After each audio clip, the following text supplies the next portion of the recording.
Hello, and welcome to the Chairman's Countdown with Zach Mottl. I'm your host, Zach Mottl, joined as always by Jon Toomey, president of the Coalition for a Prosperous America. And we're coming to you across the Home Talk USA radio network, and we're streaming nationwide at hometalkusa.com. Thanks for joining us here today. You know, we're honored. We've got a really great guest for you today, someone who has become one of the strongest voices in Congress on reshoring America's drug manufacturing and confronting our dangerous over-reliance on China and India for our generic medications that most Americans take every day. Senator Rick Scott is here from the fine state of Florida, and Jon Toomey, great to have you back. Let's dive right in. Senator, last week we had on Representative Buddy Carter, and it was great to talk with him. He emphasized how dependent the U.S. has become on China and India for pharmaceuticals. And your committee has done some investigations, and you've really gotten in pretty deep just to see how, quite frankly, how deep, dangerous, and dependent this is. You know, what has the Senate Aging Committee uncovered about these safety issues in the manufacturing facilities abroad that are making our generic medications? Well, first off, John, Zach, nice to see you again. We've had 3 hearings so far, and we've put out a report. And it's pretty simple. Americans should be unbelievably alarmed about taking a generic drug. 80+% of generic drugs are made in India and China, and most of our antibiotics are made there also. Almost all of the ingredients come out of China.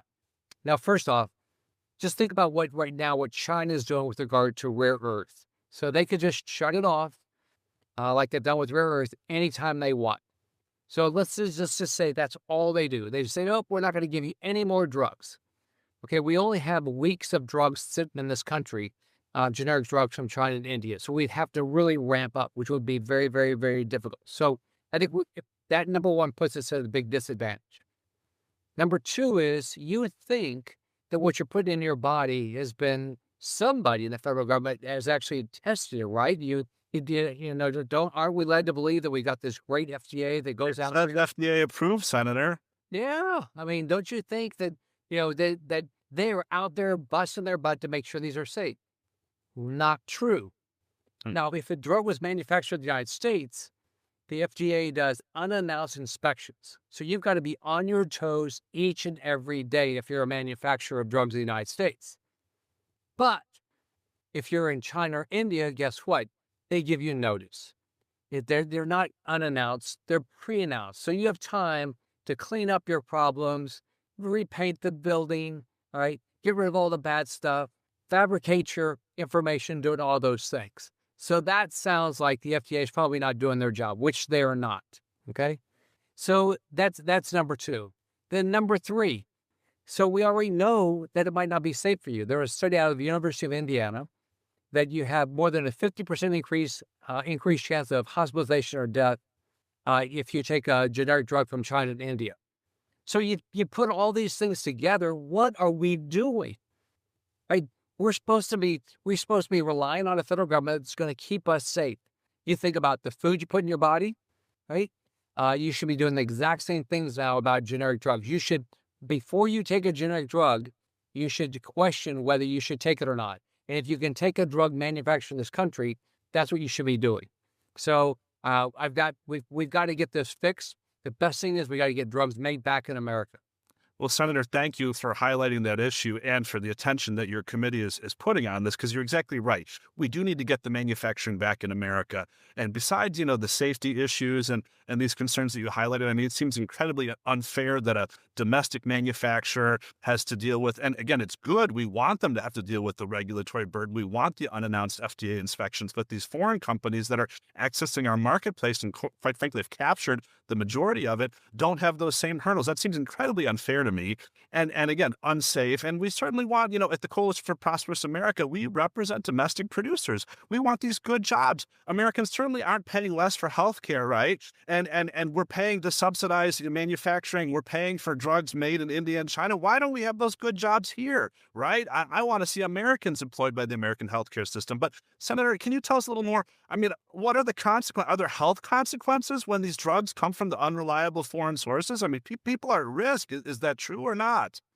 Absolutely. But, look, it even gets worse than what I said when I started off. Do you realize that I think it's 1 out of every 4? Now, think about this. With unannounced inspections, okay, maybe years apart for drug companies in India or China, still, I think 1 out of every 4 of those companies are subject to an FDA violation. Now, that should alarm you, but it gets worse. If the FDA determines that their generic drug made in India and China, if there's a shortage, they waive the quality problem. Wait a second. Really? Yep. They waive the quality problem. They know there's drugs that are produced by companies in an unsafe environment, but because there's a shortage, they waive that problem. So the FDA has completely fallen flat on their job here. So you should, there's so many reasons to buy American products because it creates jobs for your neighbor, right? We want jobs in this country. But think about it. You should really think about what you put in your body. So how do you solve this? You do it like everything else. You want to know where things are made. We should know the country of origin of everything we put in our body. So if you're going to take a generic drug, if you tell people where it's manufactured and where the ingredients come from, guess what they're going to do? They're going to buy American because they know in America it's safer. Now, then they say, oh, it might cost a little bit more. Now, think about it. You know how drugs are made primarily by robots. Do you think robots cost less in India and China than they do in the United States? No, they don't cost less. They don't cost more here than they do there. So we had, in one of our hearings, we had an individual come, he testified the fact that you can bring this manufacturing back, right? You can bring manufacturing back here. It doesn't have to cost more money. And then we had some companies that manufacture in the United States talk about the difficulty of getting contracts with our own federal government. So if you're a member of our military, you got the exact same problem. Your military is giving you drugs made in India and China that might be unsafe to you, right? The VA, they're giving our veterans, right, drugs that might not be safe for them. So just think about the buying power of the VA and our military, what they could give to American manufacturers. And are they doing it? No. And all those things have to change. This is terrible, Senator. Yeah, I'm aware our military is the biggest buyer of drugs, and I'm aware they did some testing with a little lab called Valsure, and they found some surprising things, some actually quite dastardly things. The drugs weren't behaving as they were supposed to. But yet, like you said, nothing is being done about this. We're still trying to, shop around for a quarter of a penny of a pill. Like you said, also, we've proven with our economic team that it's not going to raise prices, but it is going to raise security, and it's going to bring some good jobs back. And people who support those robots and the machines and the tooling used to make drugs. Companies like mine and other supply chain companies want to be back in that game. But what we're doing is just absolutely terrible. And besides what you just described, also, you mentioned when there's a shortage that we accept poor quality, which I did not know that. My mind is just blown. I think most of the people listening to this radio show would be disgusted to know that. Probably each and every one of them takes at least one pill a day. These are not the name brand drugs we see on the commercial. They're not fancy. This is your allergy pill, your stomach medicine, your blood pressure pill. Not fancy. If you're listening to this and this bothers you, get on the phone, call your representative, call your senator, and let them know you want the American drug supply chain brought home and that you're not tolerating this anymore. Because like Senator Scott says, it's terrible. But besides the quality issues, is this driving shortages? We've heard of, things running out of stock during the pandemic, right? Certain countries stopped shipping drugs or masks when there was a time of crisis. What about even now? Are there still shortages and supply chain disruptions? Have you heard about that, Senator? Absolutely. And the reason is, the reason why there's shortages is because we're not relying on homegrown products. What our government should be doing is making sure, right, that there's competition, making sure that we are self-sufficient. Like I always tell everybody, I love my mom. My mom has passed away, but she was a wonderful person. Guess what? I never wanted to be dependent on her. I actually didn't want to be told what to do. Right? We should think the same way. All right. I think all of us probably think that way. We should think the same way about our country. Let's don't be dependent on some foreign adversary, especially China, who has clearly decided to be our enemy. That's right. Or what about India? I mean, maybe people consider India more friendly than China, but if it's about our national security, if it's about us being independent, like you said, independent from our parents, we've got to be independent in America. We've got to have those drugs. It doesn't matter if they're coming from Canada or China or India. We need to have it here so that we are secure and strong as a nation. Plus, we get the good jobs. I mean, Jon Toomey, you've seen some of this throughout our membership base at CPA. We've got about a minute left here. Can you quickly give us some color on that? Oh, yeah, that's right. I mean, look, there are manufacturers making generic drugs here in this country, but the senator rightly pointed out they are under siege by um, product coming from India, from China, largely subsidized by foreign governments. They're dumping this product here. The product's sub quality, subpar at best, and yeah, it really hurts the current production that we have, the little that's still here, and also those who are looking to make investment in this country, right? There's a lot of interest and eagerness right now to get involved in pharmaceutical production. And I think a lot of folks are waiting on what comes from the Commerce Department here with their pending 232 investment. Well, that's great stuff, Jon. Let's get that done. Let's give them certainty. Speaking of paying our bills, we're going to pay the bills for a minute. We've got to go to a commercial for a moment. When we come back, we're going to be back with Senator Rick Scott from Florida. And don't change that dial. Stay right here with us on the Home Talk USA Radio Network. This is the Chairman's Countdown with your host, Zach Mottl, Chairman of the Coalition for a Prosperous America. Count down with us as we explore trade, tariffs, and industrial strategy with the leaders driving America's prosperity and security. Welcome back to the Chairman's Countdown, where we discuss reshoring and rebuilding the American middle class through industrialization. I'm your host, Zach Mottl, and we're all about making things here in the United States, and so is Senator Rick Scott from the fine state of Florida. Senator, you've been a vocal proponent about the structural failure in our generic drug ecosystem. And right before the break, we were talking a little bit about that and some of the quality systems. I mean, I think people are just, their minds would be blown if they knew the truth. I think most people don't know this. You know, hospitals and these GPOs, the purchasing organizations, general purchasing organizations, they're really incentivized right now to buy the cheapest drug, not necessarily the safest drug or the highest quality drug. You know, Senator, what do you think? Why isn't drug quality a factor in the purchasing decisions today? I think we took it for granted. I think hospitals, consumers, everybody, took it for granted that the FDA was doing their job and that a generic drug made in India and China was as safe as one made in America. And what we found out is first off, that's not true. Number one, we do want jobs made in this country. We should be supporting American manufacturing so we get our neighbors' jobs, our kids' jobs, so we get more American jobs, and they're good paying jobs. But on top of that, what we found is the quality's not there. We should never be dependent on a foreign country, especially one that's decided to be our adversary like China. We should never be dependent on somebody that we know has a poor quality product that we're going to put into our body. So what we should expect is everybody in sort of the food chain, from your doctor, your hospital, your pharmacist, your group purchasing organization, your insurance company, anybody that could be involved in the PBM, everybody that's involved in buying drugs, they should be part of their decision should be, where can I get the best quality product? And if I can get it made in this country, let's get it made in this country because it'll create more American jobs. And so I think as people understand this and get more information about this, they're going to demand the hospitals, the doctors, the pharmacies, everybody to do a better job. I think so too, Senator, because, as a consumer, right, every day we go out and we buy things, and sure, we're looking for a good deal and the right price. But if it doesn't work at all, you buy a lawnmower and you pull, it doesn't start. It doesn't matter how cheap it was. And that's literally what's happening with these drugs. People take them. They don't dissolve like they're supposed to, either too quickly, too slowly. They don't have the right effect. And people are dying from it. I think the general public doesn't appreciate that. They say, oh, grandma went to the hospital. She's been taking the medicine and her blood pressure, they couldn't get under control and she died. A lot of times when you talk to doctors who know about this problem, who are honest, they say, you know what, I'm concerned about the quality of the medication, that it didn't do what it was supposed to, and that's why she died. So, thank you for your emphasis on this. But, how have we gotten into this race for the cheapest product? It certainly penalizes American manufacturers, doesn't it, right? People who make it here, the race to the bottom, they've been cut out, and the American producer. Improving transparency, quality, safety, is that going to be something that will help the domestics as well as our patients? Oh, absolutely. Well, first of all, I think Americans want to buy American products.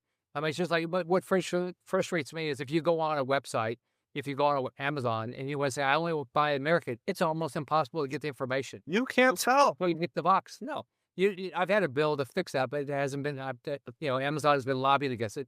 But then you wait until you get the box that's made in China, and then you get to send it back, which is what I do. Because one, I know it's poor quality, and I know it's not helping the American worker. I want to help American workers. If you think about, here's what American workers are dealing with right now. One, it's hard to get a good paying job, right? Wages are not stayed up with inflation. If you look at what government has done by not worrying about American workers, the cost of everything has gone up except for American wages.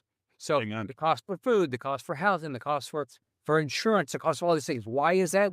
Because the government has not cared about hardworking American workers and their ability to put food on the table, buy a house, buy a car, pay for their insurance. And what we've got to do by building by helping our neighbors, by buying American products, one, we're going to get a better product, we're going to get better service, all right, and we're going to get a better neighborhood. That's right, sir. We have the rule of law too behind us. These products you mentioned, the ones you get on Amazon. Boy, I know it's not, we're talking about generic drugs here, but I bought some electronics. They come in here. They're not UL certified. You plug it in and it breaks or fries out or starts a fire, right? So people definitely do want a safe product. They'd love to buy from their neighbor. And this is the work we do at the Coalition for a Prosperous America. This is what our cutting edge economic research shows, that when we do make things as a nation, we become prosperous and secure. The fastest way to raise the wages for the vast majority of Americans, those are the people making $150,000 a year or less, is by having more manufacturing. When we increase this country's percent of manufacturing, we will see broad-based wage growth and prosperity again, moving, like you said, faster than inflation, wage growth above inflation. Every nation that does it gets ahead. Germany did it. Japan did it. South Korea did it. China's doing it. Taiwan's doing it. And not to blame them, but shame on America. Like you said, shame on our bad government policies that have offshored industry after industry. And when it comes to, again, the generic drugs that we're talking about, it's not just saving money, it's saving lives. People are dying because of this. Jon, I know we've done a little bit of work across in the House and the Senate on this. Are there some bills going on in the House? I want to hear from the Senator about what he's got going on his side. What's happening in the House that might tie together on this? Well, there are, right? There's the Pills Act, which we've seen supported by Claudia Tenney on Ways and Means. It's a bill that basically provides tax credits to support throughout the supply chain. We talked about the Made in America Act with Buddy Carter last week, which would look to bolster government procurement of product being made here. I mean, that's one of the biggest problems we see, and the senator touched on it. He's been touching on it in his hearings, is that you have companies actually making product here, and the federal government goes out and they purchase from, product made in India or China. It just has to stop. So we have to do everything we can to ensure that we're buying American when it's available, and that we're supporting them through, robust tax credits. I mean, there's a tax credit for just about every other thing in the book. There should be some support here to, ensure that our most basic and essential medicine is made here in the U.S. I mean, when we talk to pediatricians, I mean, this affects everyone, right? But especially the vulnerable, the young, the elderly. I mean, it's insane to think that in this country, we don't have sufficient supply of antibiotics, right? And that's a terrible situation for any family to deal with when they're, having to deal with their young ones. So I know that's been a top concern for the senator. But certainly government procurement, anything we can do on tax credits would be a great start. Senator, what do you see from your perch in the Senate? He talked about two of the House bills. In our perspective, what do you see coming down the pipeline? Well, I'm very optimistic. Number one, the more we explain this to the American public, they're going to demand change with or without government. So that's going to happen. They're going to start demanding that their hospitals, their doctors, their pharmacists tell them where things are manufactured. That's that one. Number two, we're going to get legislation passed. It's going to basically be country of origin. They're going to start telling us. And when you get a pill, they're going to say, oh, that was made in Dallas, Texas, or that was made in Shanghai. They're going to start telling us, and we're going to pick, we're going to pick American products because we know they're a higher quality. And on top of being higher quality, the side benefit, it helps our American families get a good paying job so they can raise families, which is what we want in our neighborhoods. Senator, thank you so much for your leadership on restoring America's drug manufacturing base, protecting seniors, and exposing these vulnerabilities in our supply chain. I wish everyone was talking about it. All of your colleagues, please, and to our listeners, please call in. We're going to talk a little bit more. We've got one more break coming up. We're going to dig into the economic side of this. But again, thank you for joining us today. Senator Rick Scott from Florida, what a great guy and a leader on this issue. We're going to go to commercial. Join us back on the Home Talk USA Radio Network in a few moments. Bye, Zach. Bye, John. Thanks again. Welcome back to the Chairman's Countdown. I'm your host, Zach Mottl, Chairman of the Coalition for a Prosperous America. We're coming here to you live on the Home Talk USA Radio Network. And before the break, we had Senator Rick Scott joining us and Jon Toomey from the Coalition for a Prosperous America. We were talking about some of the problems with America's medical supply chain and the fact that we've literally offshored 90%, if not more, of our generic drug manufacturing. We talked about the health problems of drugs that don't work right, how this really isn't saving the average person any money at all, and it's really costing America a lot of good jobs and what is a high-tech industry, generic drug manufacturing.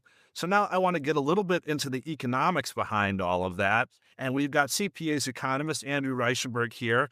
Andrew, great to have you here today. You recently testified before the Senate Aging Committee, where Senator Rick Scott is actually the chairman, and you laid out kind of some of the economic risks of offshoring the pharmaceutical supply chains. Your CPA report put real numbers behind what Senator Scott and what we heard Rep. Buddy Carter last week on the show, they were warning us about. Some of what you talked about was how the API production, China has gotten complete control of that. And, can you tell us a little bit more about what APIs are and how China and these other countries have really taken complete control of that supply chain? Yeah, unfortunately, we are extremely reliant on countries like China at this point, and there's multiple risks that are involved in this. One of the main risks is that China is a potential geopolitical adversary, or if they're not already. But also, if any event comes across like COVID or any supply chain disruptions, even to a single plant, our system is immediately vulnerable. And this is because we are so reliant on China at this point. 80 to 90% of the world's key antibiotic ingredients come from China, and they're the sole producer, the only producer for 20% of the APIs in America's essential medicines. And then even with final drug production that we're a lot more reliant on India for, India itself is also reliant on China for about 80% of its APIs. So no matter how you look at this, at all levels, we are deeply reliant on China at this point, and it's creating huge vulnerabilities in the system. And it's led to the main problem behind, whether you name it, the shortages, the safety issues, the supply chain security. All of these problems are directly linked to our import dependence and our lack of domestic production. Wow. I can't believe that. Things that are really we'd consider essential, right? Antibiotics, painkillers, basic medicines here, 80 to 90% coming from overseas. There's maybe one source left in America or no sources. I think most people aren't aware of this, and it's got to change. We've seen things about, some pricing distortions and some foreign pricing distortions, how they kind of wipe out U.S. manufacturers. Can you speak a little bit to that? What have you seen in the evidence there? Yes, this is the direct reason behind why we've had such a diminishing amount of domestic production. And just to put some numbers on that, in 2002, we had an 84% domestic market share for drugs in the United States. So 84% of the drugs that people were consuming were made here at home. But as of 2024, this is only 37%. This is a really complete collapse. And the main reason behind this, as you were hinting at, is the pricing issue. Drugs that are coming in from places like India or China are heavily subsidized, and they cut corners. They don't have as good of labor standards. They don't have as good of safety standards. And between these subsidies and these corner cutting on essential safety issues, as Senator Scott recently pointed out, 54% higher risk for severe adverse events from drugs from India. And this is what's making these medicines coming overseas a lot cheaper, and it's undermining our own producers, forcing them out of business and collapsing our domestic supply. But they're being treated the same, these low-quality imported drugs and our domestic production, but they really shouldn't be. And so it's both a supply chain issue and a safety issue at the same time. Interesting. Yeah, like the senator said, we're not differentiating on quality. Nobody seems to care about the quality at all. They care about the price when they buy it. I mean, the consumer who takes the drug would like to care about quality, but as we also heard, you can't figure out where it's coming from. And generally, the consumer in this case doesn't have a lot of choice of where they get, not only where it came from or what pill they take. It's kind of what the hospital gives them or the pharmacy gives them. We really don't get a lot of choice. It's unfortunate where we could do our own quality control or check on it and stuff like that. I mean, it's just, I think people don't realize. And then again, we get back to what the senator said. People think, oh, it's FDA approved. It's somebody's checking this. This is regulated, right? It's not. It's not. It is literally not regulated. Once it's approved, there's very little checking. And when they do check, it's call ahead and let them know to get ready and clean it all up. And then we'll look at it. So there's a lot of risk here in the supply chain. And, at the Coalition for Prosperous America, we represent, a lot of domestic producers, and we've heard from their side on this and certainly tried to dig into the issues. Jon Toomey's here with me. And, Jon, what have you kind of seen as you talk to our members? And they've heard obviously Andrew's work and some of the testimony we've given to policymakers like Senator Scott and Carter. What are we doing to push some legislative reforms with this work? What's happening out there? Looks like we lost Jon Toomey. So, okay, Andrew, it's just you and me here today. Sorry about that, folks. We got a bad connection. Well, Andrew, maybe you know about some of the legislative things we heard from Senator Scott and Carter. Do you have anything else that you want to add about that? Yeah, I think this comes back to a few of the main issues that are at the heart of this pharmaceutical industry. And one of the main ones is a lack of domestic supply. And so in order to solve this, you need two main things. You need to stabilize the market for the current domestic producers, and you also need to really kickstart domestic production and incentivize investment and production here at home. And the two main ways to do this are, number one, Section 232 tariffs that protect the market and equalize this heavily subsidized imports that are coming in and displacing U.S. producers. And so that gives market room for U.S. producers to grow. And then the second thing you need to do is jumpstart the increase in domestic production here at home through investment and production tax incentives, such as the PILS Act that is currently proposed in the House that Jon talked about earlier. And so between these two measures, you're able to get this market room for U.S. producers and actually expand upon it and utilize it.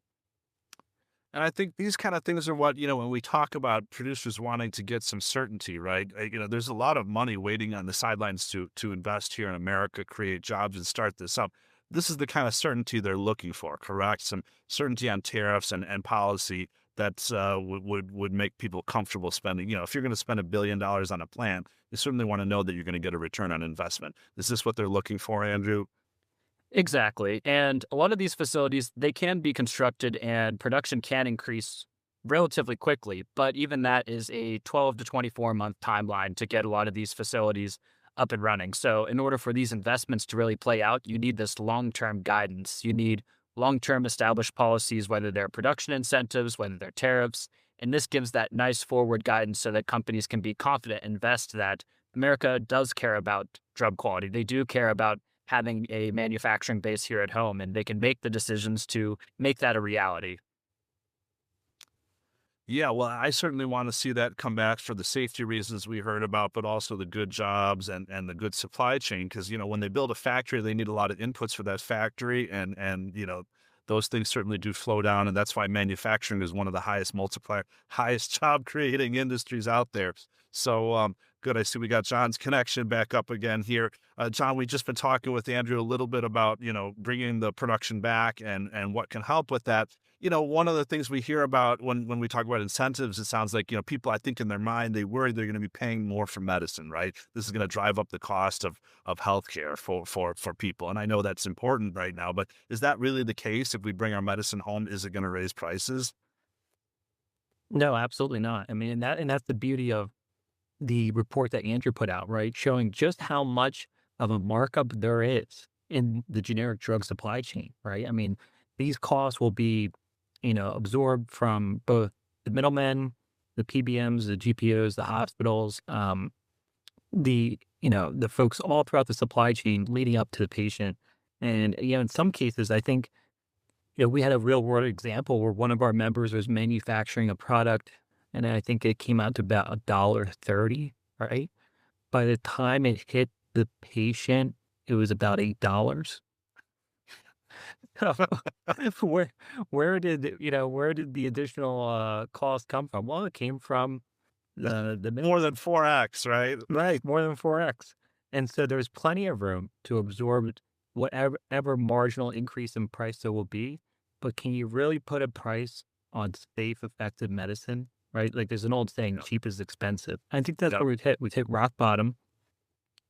And it's so great to hear the senator and his commitment to these issues. I mean, there's been no bigger leader than him on this topic in the Senate. A lot of credit will be due to him and his leadership and his in multiple hearings and coverage that he's been having on this topic in a We've been bipartisan. talking about it for a long time. It's great to see him making the move on this. Do you think we'll finally get something passed? We don't have a lot of time left here, John.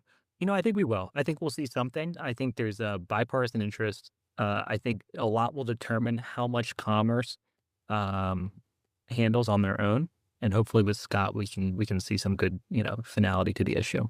Awesome. Well, thanks, John, and thank you, Andrew. Don't go anywhere. I'm Zach Mottl. You're listening to the Chairman's Countdown, brought to you with the Coalition for a Prosperous America on Home Talk USA Radio. We'll return in a few minutes with some more predictions for 2026 from John and Andrew. We'll talk more about the economic case behind reshoring our drugs. Don't touch your dial. Stay right with us on the Home Talk USA Radio Network.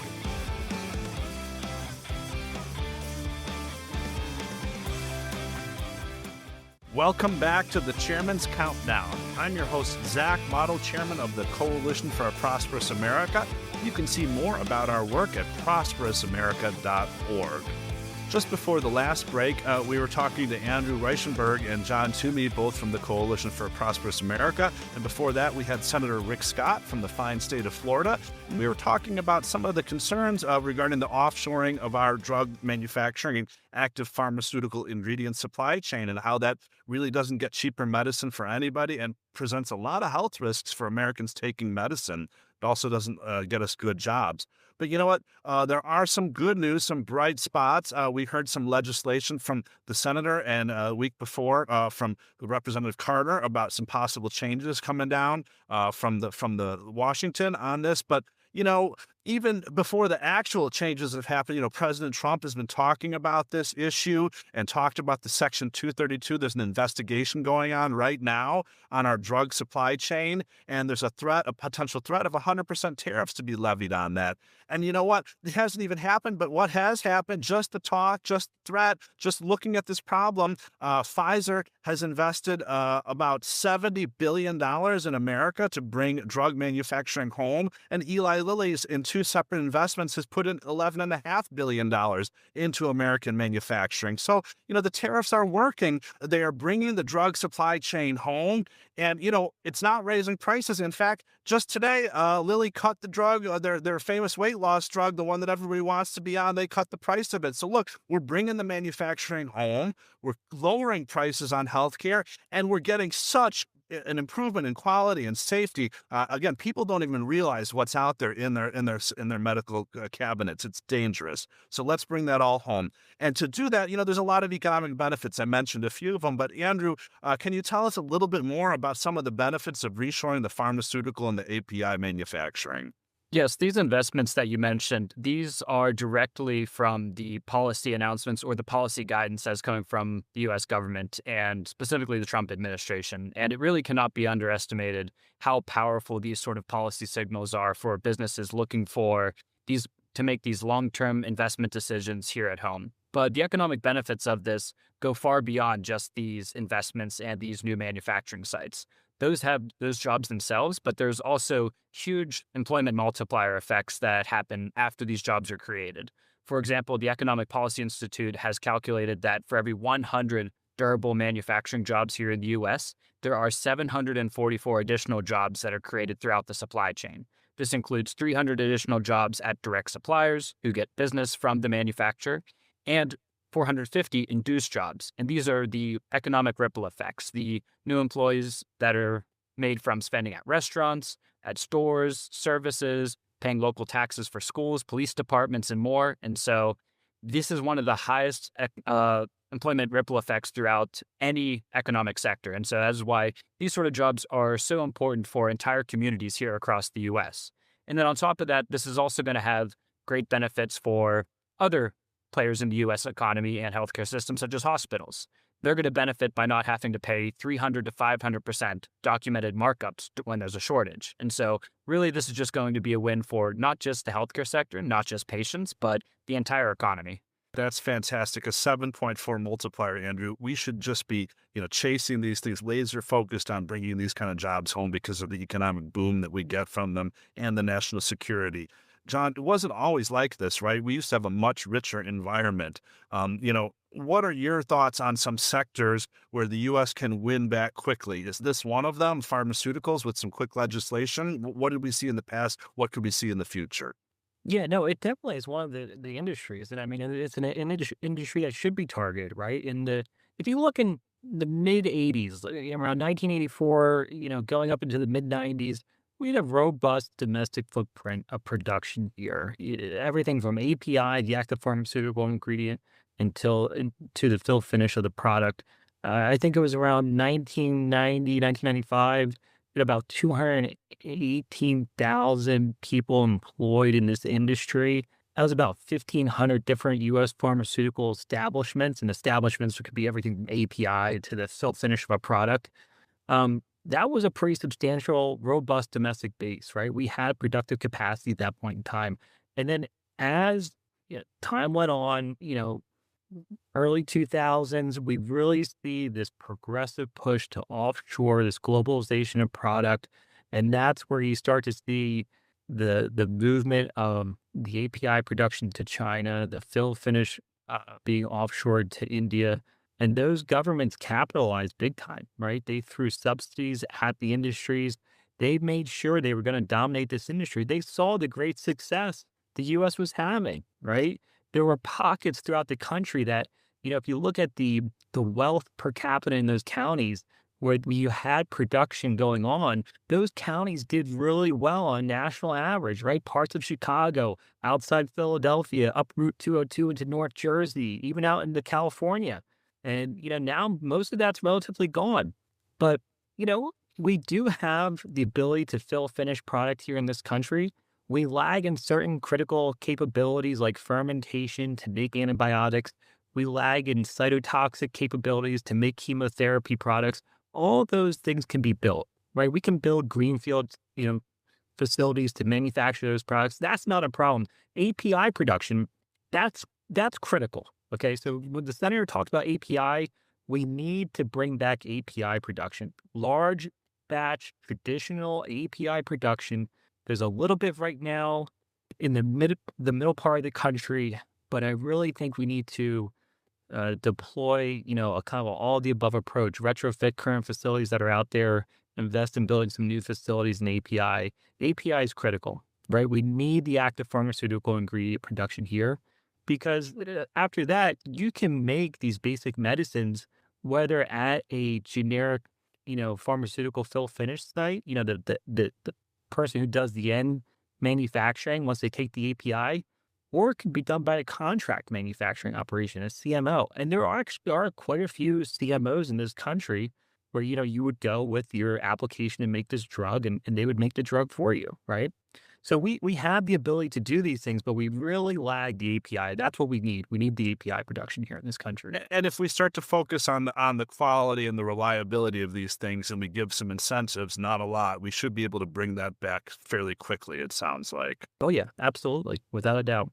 Well, I'm looking forward to that in 2026. Let's get some of this done, Jon. I know we're fighting hard for our members of the Coalition for Prosperous America. Listeners, you can check out more of our work at prosperousamerica.org. But I want to say thank you again to Senator Rick Scott, CPA economist Andrew Reichenberg, and Jon Toomey, CPA president, for joining me on the show. Over the last 2 weeks, we had Congressman Buddy Carter, Senator Scott, and Andrew. We laid out what's going on with the pharmaceutical supply chain. And at CPA, we're out there fighting every day for American producers, American workers, and American prosperity. Thank you. We'll see you next week on Home Talk USA Network.